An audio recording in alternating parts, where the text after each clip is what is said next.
Hello rainbows, welcome back to my another mini blog. যেমনটা তোমরা জানো, আমি এসেছি কিছুদিনের জন্য ছুটি কাটাতে মামার বাড়ি। তো এখানে তো গাজন মেলা হচ্ছে আর চড়ক মেলাও হবে। তো গাজন মেলাতে আমার দাদুরা দোকান দিয়েছিল, তো আজকে সকাল সকাল ঘুম থেকে উঠে চলে এসেছিলাম দাদুদেরকে সাহায্য করতে।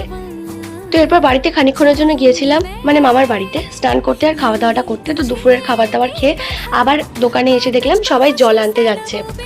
প্রায় 400 মতো লোক গিয়েছিল জল আনতে। তো গাড়িতে করে আজকে দুপুরবেলা যাচ্ছে আর সারা রাত হেঁটে হেঁটে আসবে আর ভোরবেলা শিবের মাথায় জল ঢালবে কাল ভোরবেলা।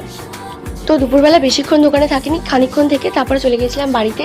তো সেই জন্য বিকালবেলা এখানে আসতে দেরি হয়ে গেছিলো। তো সমস্ত রিচুয়ালস, তারপর যে কালী নাচ হয় সেগুলো আমার দেখা হয়নি। তো বিকেলে এসেই আমি আগে একটা আইসক্রিম নিয়ে বসে পড়ি, কারণ এত গরম লাগছিল বলার মতো না। তো আমি এই আমুলের আইসক্রিমটা প্রথমবার খাচ্ছি, খেতে খুবই ভালো ছিল। আর তার থেকেও বড় কথা হচ্ছে এই যে আমুলের কৌটোটা, পুরো চীনামাটির কৌটো, এত ভালো, মানে ইউজফুল খুব। মানে আইসক্রিমটা খাওয়ার পর আমি এতে বিভিন্ন ছোটো ছোটো জিনিসপত্র রাখতে পারবো বাড়িতে।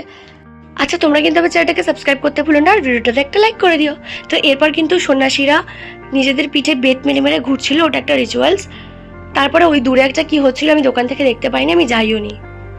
সম্ভবত ধুনুচি নিয়ে নাচ ফাচ এরকম কিছুই হচ্ছিল। তারপরে বেত নিয়ে এখানে সন্ন্যাসীরা পিঠে মারতে মারতে নাচ শুরু করে। তো এটাই দেখছিলাম। তো এটাই দাঁড়িয়ে দাঁড়িয়ে খানিকক্ষণ দেখছিলাম। তারপরে আমরা ঠিক করলাম যে আজকে যে সবাই জল আনতে গেল, সবাই কালকে ভোরবেলায় পৌঁছে যাবে শিবের মাথায় জল ঢালতে। তো ভোরবেলা সেটা দেখতে আসবো। তো আমি আর দিদিভাই 6টার সময় চলে এসেছিলাম সকাল। আর এসে দেখলাম যে প্রচুর ভিড়, লাইন লেগে গেছে। যারা অতটা রাস্তায় হেঁটে এসেছে তারা ক্লান্ত, কেউ শুয়ে পড়েছে, বসে আছে। স্বাভাবিক, অতটা রাস্তায় হেঁটেছে এই গরমেতে, প্রচুর কষ্ট হয়েছে। আজকে হয়তো বিকেল অবধি জল ঢালা চলবে। তো যাই হোক, দেখা হবে পরে ভিডিওতে। আজকের জন্য ভিডিওটা এখানেই শেষ করছি। ভালো থেকো সবাই, সাবস্ক্রাইব করতে ভুলো না। বাই।